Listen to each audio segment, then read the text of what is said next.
네, 오늘은 7월 20일입니다. 토요일입니다. 새벽 예배에 나오시는 우리 성도님들을 환영합니다. 말씀 나누기 전에 공동기도 제목으로 기도하시겠습니다. 배옥준 집사의 뇌졸중을 치료해 주십시오. 언어가 회복되고 오른쪽 팔다리에 힘이 생겨나도록 해주십시오. 과간나 집사를 치료해 주십시오. 권하자 집사가 다시 걷도록 해주십시오. 이승학 성도의 뇌종양 치료가 잘 되게 해 주십시오. 권현민 형제를 치료해 주십시오. 김에브라임 형제가 신장 이식을 속히 받도록 해주십시오. 김시희 집사가 걷도록 해주십시오. 김수인 집사가 재발하지 않고 치유되게 해주십시오.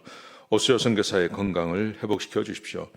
8월 치유와 회복 집회에 하나님의 능력이 나타나게 해주십시오. 예수님의 이름으로 기도합니다. 아멘. 오늘 본문의 말씀은 열왕기하 13장 14절에서 25절까지 말씀입니다. 그리스도인에게 죽음은 최고의 축복이다라는 주제로 하나님 말씀을 함께 나누시겠습니다.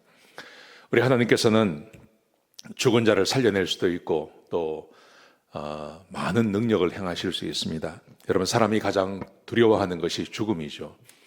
우리는 때때로 이렇게 생각할 때가 있습니다. 왜 하나님께서 하나님의 백성, 특별히 하나님을 잘 섬겼던 신실한 사람들을 데려가시나 하는 생각을 할 때가 있습니다.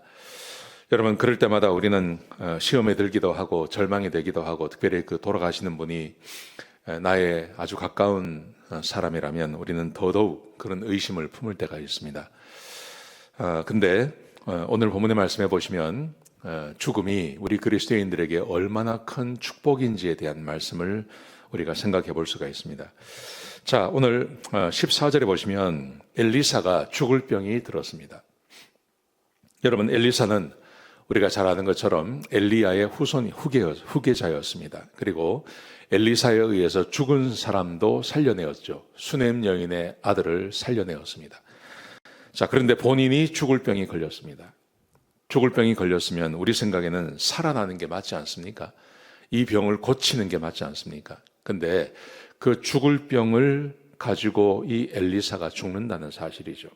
거기다가 그 다음 14절 그 다음 말씀해 보시면 요아스라고 하는 북이스라엘의 왕이 있었습니다. 이 사람이 엘리사를 굉장히 의지했습니다. 그런데 엘리사가 죽을 병이 들었다는 소식을 듣고 엘리사에게 찾아오죠. 그래서 울면서 이렇게 말합니다. 내 아버지여, 내 아버지여, 이스라엘의 병거와 마병이여, 이렇게 고백합니다. 엘리사로 인하여서 사실은 북이스라엘이 안전하게 지켜지는 그런 일들이 있었습니다. 아람이 시시탐탐 공격해 오려고 할 때마다 이 엘리사가 그것을 미리 알고 왕에게 이야기해주는, 예후 왕에게 이야기해주는 그런 일들이 많지 않았습니까? 그래서 이제 요아스가 새롭게 왕이 되었는데 자기가 왕이 돼서 얼마 되지 않아서 이 엘리사가 죽는다는 말을 듣고 이 요아스가 굉장히 절망을 합니다. 그래서 병든 엘리사에게 찾아와서 내 아버지여, 내 아버지여, 이스라엘의 병거와 마병이여, 이렇게 고백을 하는 겁니다. 요즘에 이 정도 되면 하나님께서 엘리사를 살려주시는 것이 맞지 않습니까? 그런데 오늘 본문에 보시면 엘리사가 죽습니다. 그 엘리사가 살아나지 않고 엘리사가 죽는단 말입니다. 왜 그렇게 하실까 하는 거죠. 자, 그런데 20절에 보시면 이런 말씀이 있어요. 그 다음 해, 이제 엘리사가 죽은 다음에 그 다음 해에 모압의 도적대가 이 사마리아를 쳐들어왔습니다. 그때 장례식이 벌어졌어요. 근데 그때 장례식이 있었는데 그 장례식에 참석한 장례하는 자들이 모압의 도적대가 쳐들어오는 것을 보고 너무 급해가지고 자기들이 장례하려고 했던 그 시신을 엘리사의 무덤에 그냥 던져버립니다. 근데 오늘 본문 21절에 보시면 도적대를 보고 시체를 엘리사의 묘실에 던졌더니 엘리사의 뼈가 이제 1년이 지났으니까 다 없어졌겠죠. 뼈만 남았겠죠. 그 뼈에 시신이 닿는 그 순간에 그 시신이 살아났다, 회생했다, 이렇게 기록하고 있습니다. 여러분, 참 이상하지 않습니까? 하나님께서 엘리사는 죽이시고 그리고 아무런 공로 없이 아무런 하나님을 잘 섬겼다는 말도 없이 그냥 모압의 도적대가 쳐들어오는 것을 보고 장례도 다 치르지 아니하고 그냥 이 장례 신의 시신을 이 엘리사의 묘실에다가 던져버린 그 사람들의 시체, 그 시체는 회생해서 살아난 거예요. 그러면 이게 뭘 말하는 걸까요? 이 본문이 우리에게 주고 있는 교훈은 살아나는 것이 반드시 하나님의 축복은 아니라는 거죠.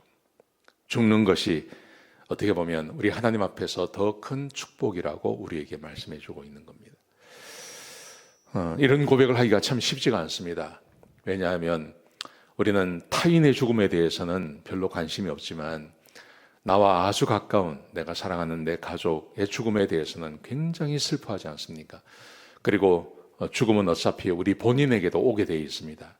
나의 죽음에 대해서도 굉장히 슬퍼합니다. 또 무섭습니다. 그렇지만 오늘 본문이 우리에게 주고 있는 교훈, 하나님께서 엘리사를 데려가셨어요.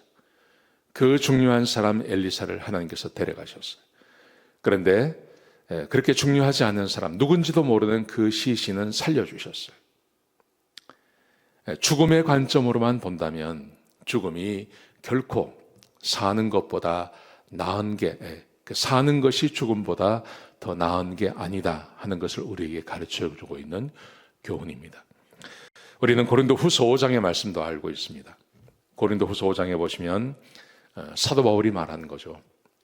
우리가 육체의 이 장막이 무너지면, 죽음을 말하는 거죠. 육신의 장막이 무너지면, 그러면 하나님 나라에 하나님께서 손으로 직접 지으신, 사람의 손으로 지은 것이 아니라 하나님께서 직접 지으신 그 몸을 우리에게 주신다. 그렇게 말씀하십니다. 그러면서 천국에 대한 소망을 우리에게 얼마나 자세하게 설명하고 있는지 모릅니다. 여러분, 우리는 아직 이 땅에 살고 있기 때문에 여기가 더 좋은 것 같지만, 여기가 더 나은 것 같지만, 주님 나라의 성경 전체적인 의미로 봤을 때는 결코 그렇지 않다는 것입니다.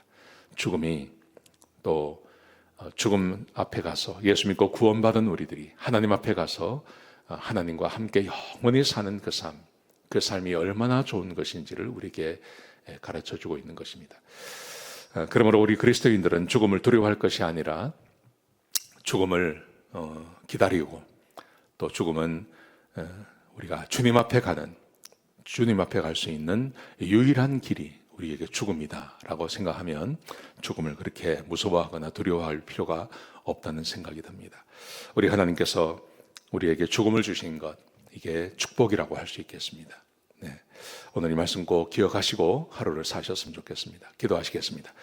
아버지 하나님, 우리에게 천국에 대한 소망을 주심을 감사합니다. 하나님을 알지 못하는 사람들은 죽음을 끝이라고 생각하고 그런 두려워하지만 우리는 죽음 이후에 어떤 세상이 있는지 알고 있습니다. 그래서 죽음을 두려워하지 않고 오히려 우리는 더욱더 우리는 주님 앞에 가서 살 것을 기대하며 살고 있습니다. 하나님, 우리의 인생이 천국을 소망하는 인생이 되게 하시고 주님과 함께 영원히 살 것을 바라보며 사는 그런 복된 삶이 되게 축복하여 주옵소서. 하나님, 오늘 하루를 허락해 주셔서 감사를 드립니다. 주님 뜻대로 사는 하루가 되게 해 주시옵소서. 예수님의 귀하신 이름으로 간절히 기도드렸습니다. 아멘.